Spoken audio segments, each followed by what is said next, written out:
Muchísimas gracias, Graciela, por la invitación. Siempre es una alegría venir a conversar con ustedes y con todos los radioescuchas de Radio Sonora. Sobre todo el tema de educación, que es tan amplio conversar, ministra. Por supuesto, siempre hay dudas y usted sabe todos los rumores falsos que circulan por las redes. Esto siempre es bueno, tener una conversación así clara y honesta. Totalmente. Vamos a iniciar quizás por lo nuevo y luego vamos a ir avanzando en temas. Uno de ellos es que recientemente hicieron el anuncio de la nueva fase de entregas de computadoras a través de los 262 puntos móviles. Me gustaría que nos comentara. Sí, Graciela, le cuento, nosotros desde el principio del año nunca paramos de entregar computadoras.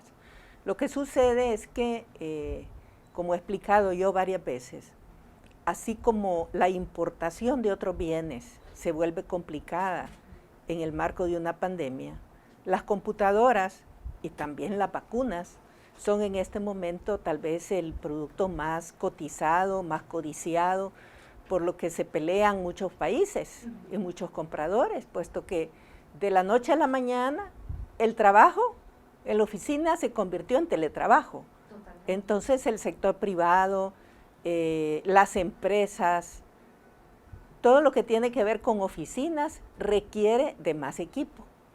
Y también los sistemas educativos del mundo no estábamos preparados para esto. Y de repente tuvimos que desarrollar e impulsar una estrategia, por lo menos en el país, de enseñanza multimodal, donde la parte digital, la parte de las páginas educativas en la web son vitales. Y entonces todos estamos comprando y compitiendo. Sin embargo, no hemos parado. Y hemos creado un equipo de trabajo muy bonito, muy sólido, donde tanto el productor como el consolidador, porque el productor no vende directamente, necesita de un consolidador. Y el comprador, en este caso, que es el Sistema de Naciones Unidas, con ellos compramos, porque eso nos da varias ventajas, comprar a través de Naciones Unidas. Primero, el dinero que nosotros ponemos nos rinde doble, porque no solamente nos ayudan a comprar a mejor precio y a comprar de manera transparente, sino que nos dan otros beneficios adicionales. Nos están dando, por ejemplo, asistencia técnica especializada en las computadoras para los niños especiales, nos están apoyando en procesos de modernización interna del ministerio. Por cierto, uno de ellos es uno de los temas que vamos a tocar, que es el nuevo proceso de contratación de maestros, cuya plataforma la hemos hecho precisamente con PNUD, que es uno de las agencias que nos está comprando, y todo este proceso nos lo está haciendo pues como parte del proyecto. O sea que no lleva un costo adicional, sino es parte del proyecto. Y así, de esta manera, UNOPS, por ejemplo, nos está aportando otros elementos importantes para todo el sistema de digitalización, porque no se trata solamente de entregar una computadora, hay que montar todo un ecosistema y hay que modernizar al ministerio, porque muchos de los procesos dentro del ministerio se hacen todavía a través de papeles y llevan todo un proceso burocrático que no va acorde a la era de digitalización que queremos impulsar. Entonces tenemos que ir poco a poco transformando la manera de trabajar de ese ministerio. Entonces, ¿por qué estamos, la pregunta suya, bueno, ¿y en qué consiste esta nueva etapa de entrega? Consiste en acelerar y acercar un poco más a la gente a través de las municipalidades la entrega de las computadoras. Esto no quiere decir que vamos a parar de entregar en las 30 sedes fijas que ya tenemos, vamos a seguir entregando. Pero ahora tenemos además sedes móviles con las cuales llevamos otras computadoras adicionales al municipio y coordinamos con los alcaldes. Ellos nos ayudan con canopis, con sillas, a veces con agua, con alimento, para que la gente esté cómodamente esperando, porque los padres de familia tienen que firmar un acta, escuchar sobre el cuidado de la computadora, escuchar también la manera de cómo conectar la computadora a las páginas educativas del Ministerio de Educación, porque en eso consiste el internet que tiene la computadora. Es acceso a las páginas educativas del Ministerio de Educación. Entonces, gracias a ese esfuerzo conjunto de las agencias, el consolidador, el productor, no se ha parado la producción, a pesar de las dificultades logísticas que hay para transportarlas, porque a veces hay un país que se atrasa por el cierre del COVID, otros que se atrasan porque no hay partes.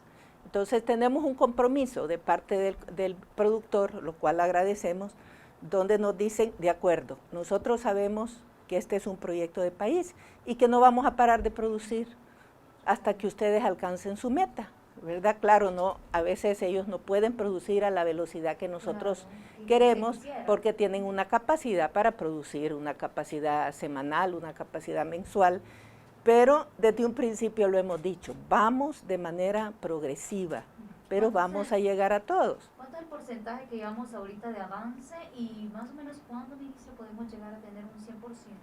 En este momento hablar de porcentaje no le podría decir. Lo que le puedo decir es que todos los bachilleratos tienen ya su computadora. O sea, estamos hablando de tercero, que es los que van a salir ya pronto, ¿verdad? Los terceros técnicos, segundos generales, segundos técnicos y los primeros años de bachillerato. Comenzamos por ellos porque son los primeros que van a salir. También los niños de cuarto grado ya tienen su computadora. Entonces, ahora con esta nueva estrategia estamos llegando al resto de grados. Este año nos hemos centrado en computadoras. O sea, las computadoras son para los niños de cuarto grado a último año de bachillerato, porque los niños pequeños, por su fisiología, por su nivel de desarrollo, no van a recibir una computadora porque no es lo más conveniente para ellos. Ellos van a recibir una tablet y esa tablet pues será entregada el siguiente año, a principio del año, ¿verdad? Este año nos centramos en computadoras.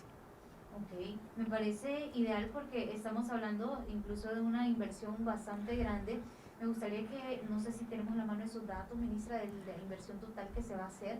Esto para que la población lo tome en cuenta, porque realmente es la única manera que se le puede llamar inversión, porque el tema de educación falta todavía mucho. Bueno, es una inversión sin precedente, Graciela, y creo que la gente que tiene ojos para ver y oídos para escuchar se da cuenta.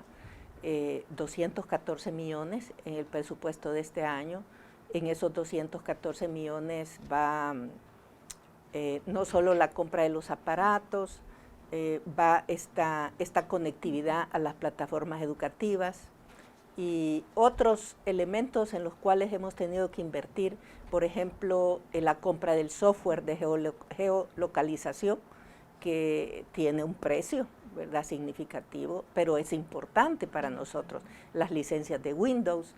Le quiero hablar del software de geolocalización. Cada máquina, y este es un precio adicional que nosotros pagamos por ese software, que es muy importante, cada máquina tiene ese programa a través del cual nosotros la podemos rastrear donde quiera que esté. E incluso podemos entrar a la máquina y ver para qué se está utilizando.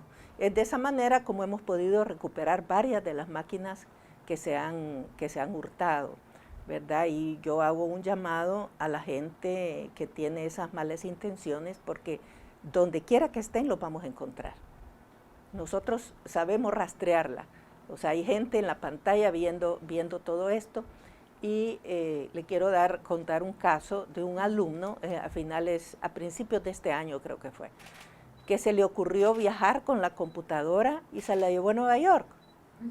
Y entonces nosotros nos dimos cuenta que la computadora había salido del país. Nos pusimos inmediatamente en contacto con la familia y ellos dijeron, bueno, que el niño había decidido llevársela. Entonces le dijimos que bueno, eso no era correcto.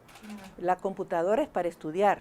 Entonces, luego el niño regresó y nos dimos cuenta cuando la computadora reingresó al país.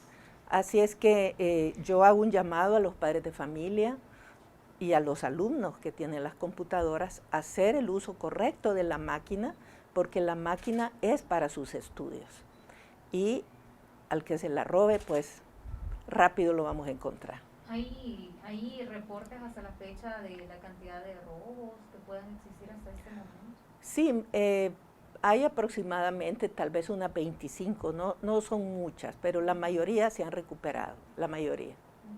Okay. Ministra, y bueno, de verdad que ya que estamos hablando de computadoras, sabemos también que el año escolar avanza en medio de todo y lo decíamos cuando nos saludábamos al inicio, la verdad es que estar con salud ya es una ganancia para todos nosotros en medio de la pandemia del COVID-19 y me gustaría conocer cuál es el estado actual de los centros educativos a nivel nacional por el tema de la pandemia.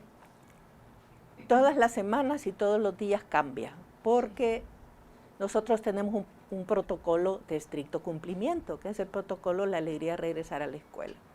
¿Qué dice el protocolo? Bueno, aparte de cómo se debe mantener el distanciamiento en las aulas, los insumos de bioseguridad que tienen que haber, el uso de la mascarilla, estamos en una modalidad de enseñanza semipresencial, es decir, que en las escuelas hay menos del 50% de los alumnos, o sea, las aulas están prácticamente vacías, hay posibilidades de mantener hasta 2 y 3 metros entre cada alumno y además la enseñanza es opcional.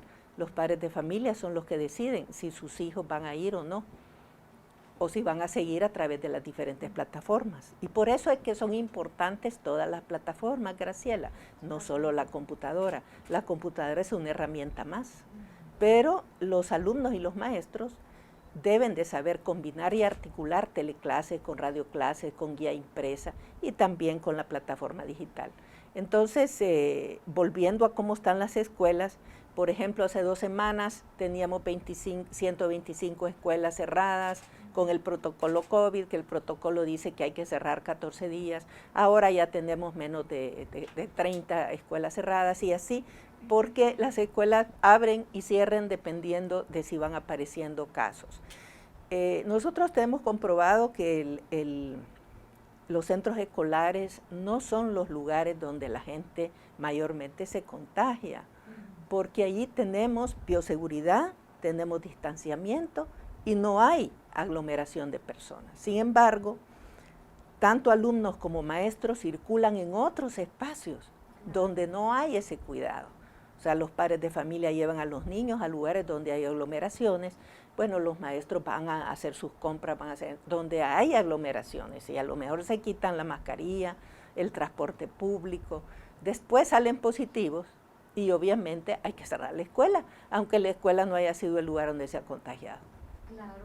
Y fíjense que en ese sentido sí me gustaría conocer, ministra, qué tanto porcentaje de estudiantes decide o continúa en línea para contrastar un poquito esto, porque es cierto, existen las dos modalidades y en medio de todo esto es importante el saber, tener que tomar una decisión acertada. En el último sondeo que hicimos, tenemos aproximadamente la mitad y la mitad. O sea, por eso le decía que en términos generales tenemos el 50% o menos de los niños dentro en el aula de manera presencial 2 o 3 veces por semana. Pero hay casos en que los padres dicen, vaya, bueno, mejor ya no lo voy a mandar, que siga en línea. O de repente el padre decide que va a ir la siguiente semana. Entonces todo eso fluctúa. Sin embargo, yo personalmente he podido ir a las escuelas y darme cuenta que hay aulas con 3 y 4 niños, sí, ¿verdad? Entonces, no es el lugar donde usted se va a ir a contagiar. Nosotros estamos muy optimistas, Graciela, viendo los resultados de las pruebas diagnósticas, viendo cómo reaccionaron, cómo respondieron los jóvenes el año pasado en la prueba Avanzo, a pesar de que no tenían sus computadoras. Este año en la prueba Avanzo todos los bachilleres van a tener su computadora. Entonces, si el año pasado tuvimos una asistencia a la prueba Avanzo del 95%, este año esperamos que no sea menos de eso. O sea, los jóvenes constantemente nos demuestran que son capaces, nos demuestran un alto nivel de resiliencia y una capacidad para adaptarse a los cambios impresionantes. Y nosotros tenemos el compromiso de seguirles apoyando porque ellos lo que necesitan son herramientas para trabajar. En la prueba diagnóstica nos damos cuenta que a pesar de las dificultades de la pandemia, hay asignaturas en las que hemos mejorado. Obviamente hay otras en las que se ha bajado el nivel de aprendizaje, particularmente en lenguaje, que es la capacidad de expresión, de comunicación que más se vio afectada durante la pandemia por el confinamiento. Entonces, a pesar del acumulado de problemas que traíamos en todas las asignaturas, hay materias en que el mismo confinamiento las afectó más que a otras. El último año de clases, el último día de clases es el 29 de este mes, o sea, ya pronto, el último día del hábil del mes de octubre. Y esta misma semana vamos a anunciar las fechas para la prueba Avanzo. Y de eso es otro de los puntos que es importante hablar, porque básicamente la prueba Avanzo iniciaba en el filo de la pandemia, cuando íbamos iniciando, viene a sustituir el tema de la PAES. ¿Se va a continuar de la misma forma para este año, ministra? Por supuesto, ahora con más razón, Graciela, porque como le decía, todos los bachilleres tienen su computadora. Entonces es mucho más fácil para ellos. El año pasado hicieron un esfuerzo supremo, la mayor parte hizo su prueba a través de una computadora. Ahora este año más o menos sabemos cuál es el nivel de aprendizaje en cada una de las materias. Tenemos ya una perspectiva y algo muy importante. El año pasado, por primera vez, cuando se hizo la prueba Avanzo, también se evaluó la salud mental de los jóvenes, de los aproximadamente 75,000 jóvenes que pasaron la prueba Avanzo. Este año se incluyó el tema de la salud mental en la prueba diagnóstica, una prueba censal de más de 1 millón de alumnos, y ahora se va a incluir nuevamente en la prueba Avanzo de este año para tener una trazabilidad y ver la evolución. Cada año vamos a tener esas pruebas diagnósticas. Ok, ministra, ¿y en algún momento puede llegar a existir una actualización de la prueba Avanzo? Digamos, que nos dé una medición, digamos, un poquito más amplia. Recuerdo que cuando se puso recientemente en práctica el año pasado, decían que se podía ir modificando, se podía ir perfilando y podría ir mejorando conforme pasara el tiempo. Así es, porque la primera vez que la hicimos, que fue el año pasado, la hicimos en el marco de un confinamiento, en el marco de una situación de mucha incertidumbre, de mucho nerviosismo de parte de los jóvenes, lo cual se reflejó en los resultados del componente socioemocional, porque se mostraba un nivel importante de ansiedad y hasta de depresión. Y claro, ¿cómo no va a haber ansiedad con todo lo que estamos viviendo? Entonces, por eso es tan importante la atención de la salud mental de los alumnos, y en eso estamos haciendo esfuerzos importantes. Cuéntenos acerca de esos esfuerzos, porque me parece importante. Normalmente vamos al médico cuando nos duele algo, cuando sentimos dolor de cabeza, cuando tenemos fiebre, pero nunca vamos a un psicólogo cuando sabemos que tenemos un problema interno y que nos está afectando y que se ha venido todavía a sacar más a la luz con el tema de la pandemia. Fíjese que al inicio de la pandemia, Graciela, nosotros hicimos énfasis en los colegios públicos y privados, sobre todo en los privados, porque al principio, cuando los niños se fueron a casa, que se cerraron todas las escuelas públicas y privadas, la tendencia fue a dejarles unas cantidades exageradas de tareas en el hogar.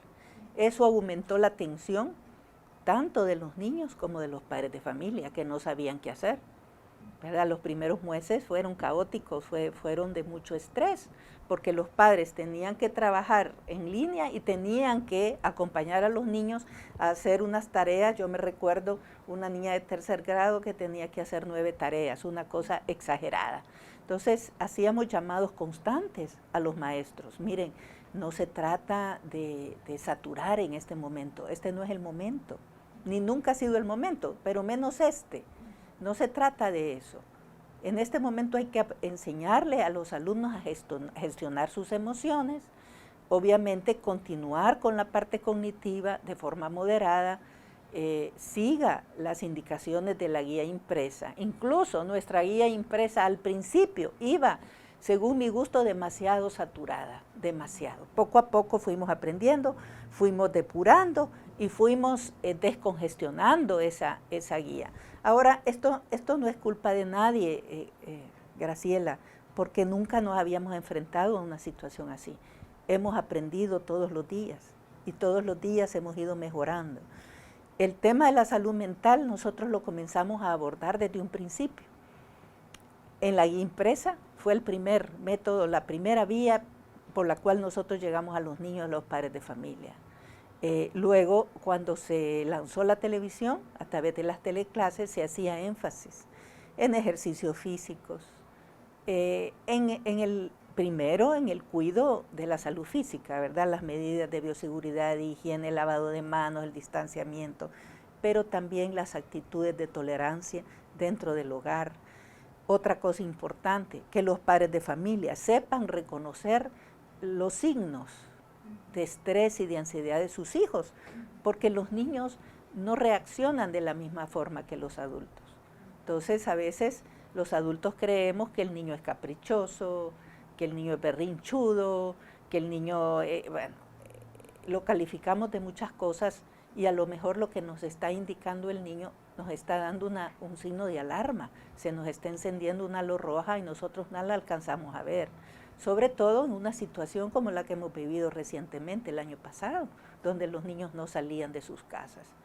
Fíjense qué interesante, que en la prueba diagnóstica los más afectados son los niños de 8º grado en adelante. ¿Por qué? Porque es la época, el momento de la vida de la adolescencia, es el momento donde relacionarse con los demás es lo más importante. Antes de eso, el mundo de los niños son sus padres, es su familia, pero a partir de la adolescencia, el mundo de los niños son sus amigos. Y si los niños estaban confinados, entonces claro, y esa ha sido una tendencia no solo para el sector público, también para el sector privado, la afectación de los adolescentes en la parte de expresividad, en la parte del lenguaje y en su salud mental.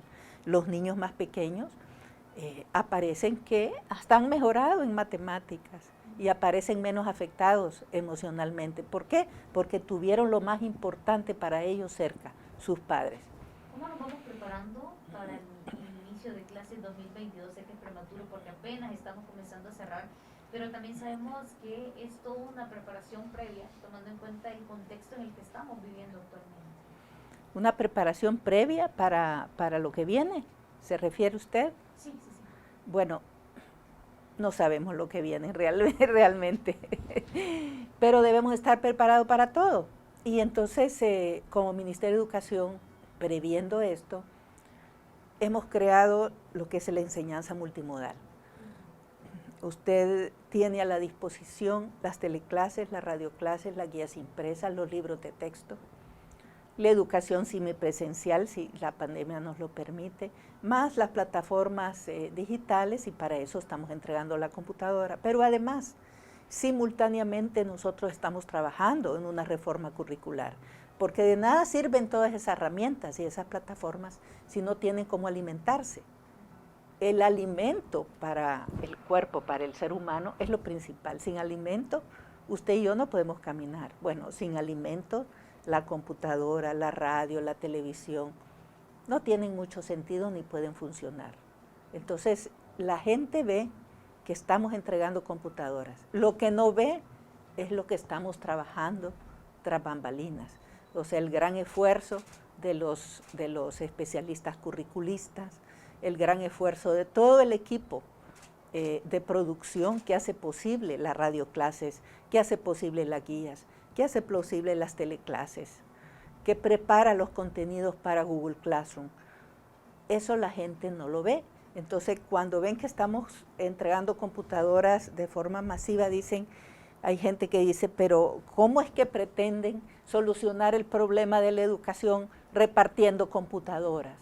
No, tras la computadora hay todo un proyecto integral que está basado en nuestro plan estratégico institucional que se llama Plan Torogós. ¿Por qué se llama Plan Torogós? Primero porque es nuestra ave nacional, porque es libre y porque es corresponsable para cuidar sus polluelos. Por eso se llama Plan Torogós.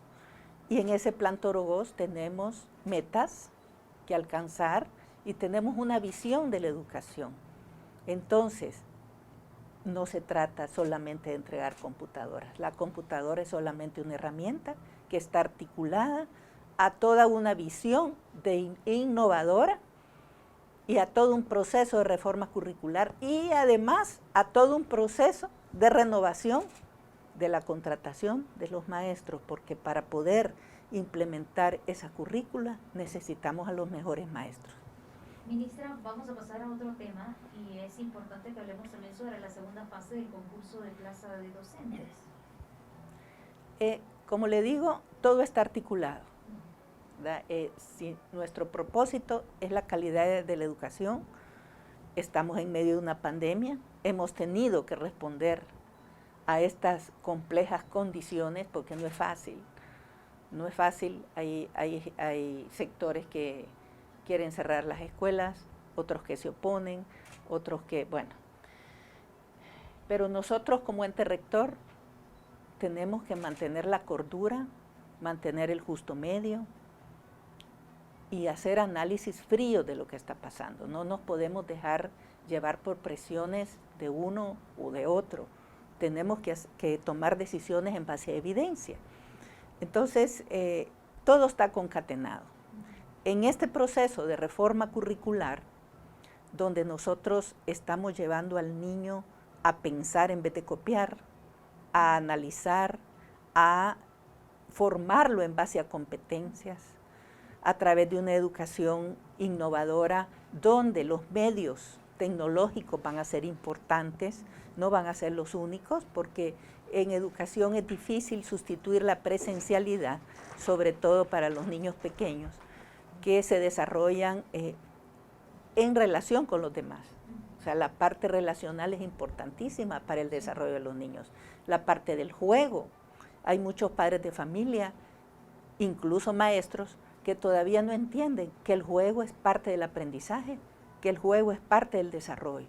Si es que este niño solo jugando quiere estar, es haragán. No, no hay que pensar así. El niño se desarrolla jugando y nosotros como adultos tenemos que tratar de encauzarlo para que ese juego sea educativo.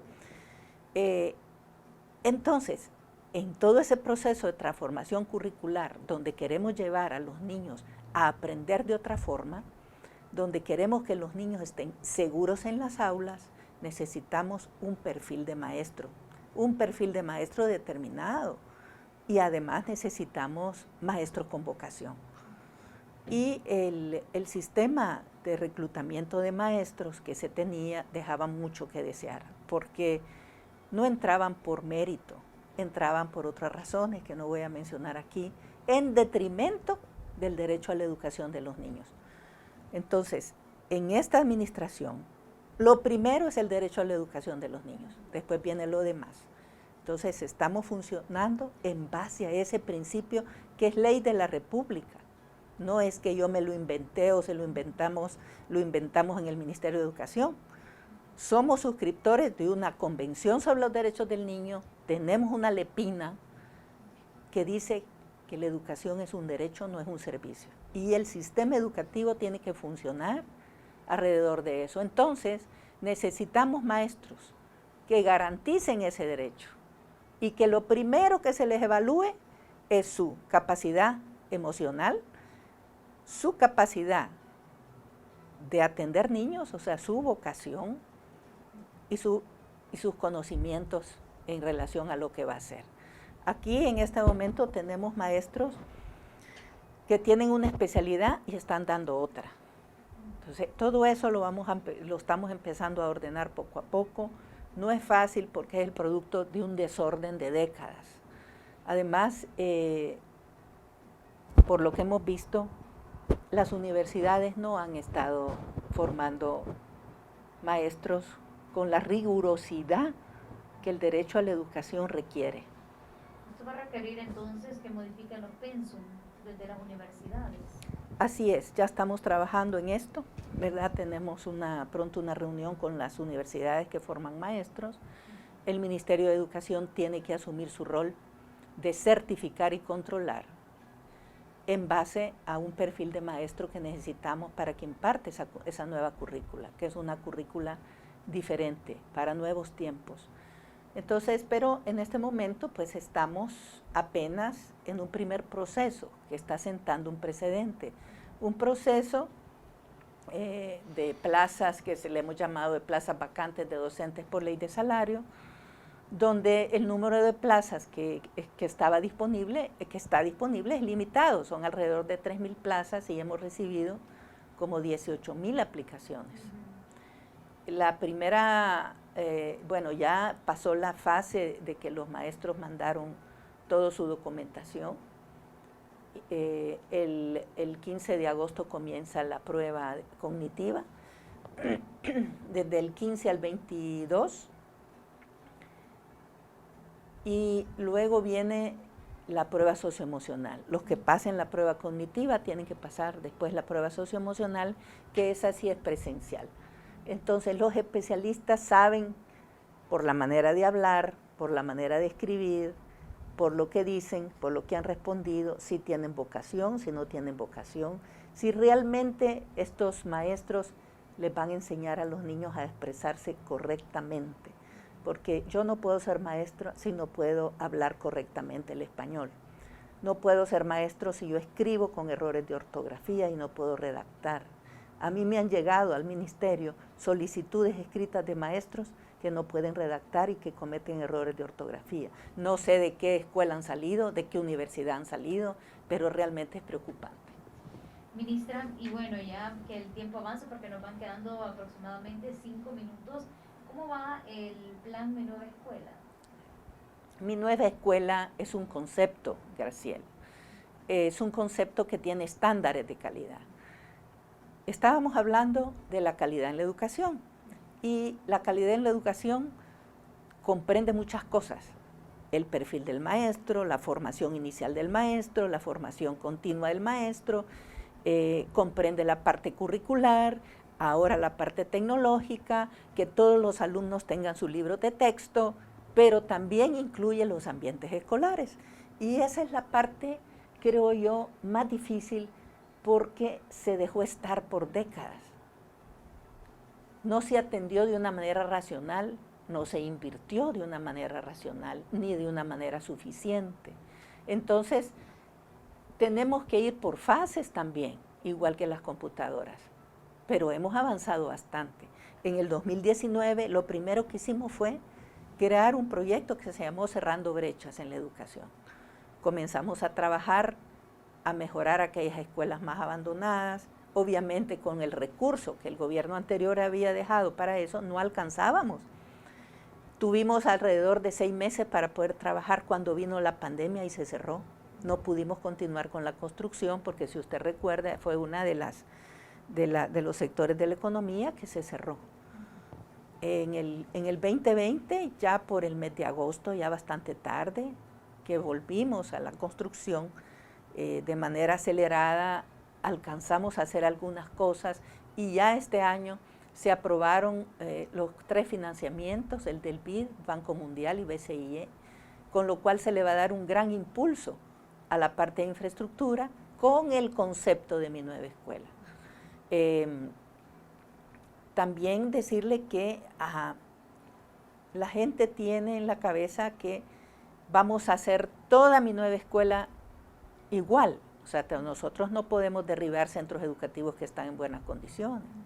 O sea, van a haber centros educativos que van a sufrir remodelaciones, arreglos, pero van a haber otros menos que se van a construir desde un principio. Ahí se va a ver el modelo de Mi Nueva Escuela en el 100% de su concepto, pero tenemos variedad de intervenciones, no todo se va a reconstruir desde un principio. Ahora sí, cualquier remodelación, cualquier trabajo que se haga va a llevar esos estándares, y por eso es tan importante que cualquier construcción, cualquier remodelación, cualquier arreglo que se haga en un centro educativo pase por el Ministerio de Educación, porque tiene que tener esos estándares. Perfecto. Ministra, y bueno, el tiempo se nos ha agotado. Yo le agradezco de verdad el habernos acompañado. Siempre hay tantos temas en educación que se nos quedan pendientes porque es bastante amplio. Sabemos que tiene mucha actividad para las próximas horas, así que le deseamos lo mejor. Muchas gracias. Y tal vez una última cosa, Graciela, en el impulso de la reforma educativa es el énfasis en la primera infancia. ¿Verdad? La política Nacer Crecer, que impulsa la primera dama, es un elemento que va a posibilitar un cambio verdaderamente cualitativo en la educación. ¿Por qué? Porque en los primeros 7 años de vida se determina todo. Entonces, si el sector educativo y el sector salud van a invertir y le vamos a poner especial atención a los primeros 7 años de vida, esto va a cambiar. Los niños van a poder aprender mejor, van a estar listos para ese nuevo tipo de educación que les queremos dar. Por eso necesitamos a los mejores maestros. Así es. Bueno, y sí, muchísimas gracias, ministra, por habernos acompañado. Gracias a usted, Graciela, y que tenga un buen día y también un atento saludo a todos los radioescuchas A usted, de la Sonora. ministra.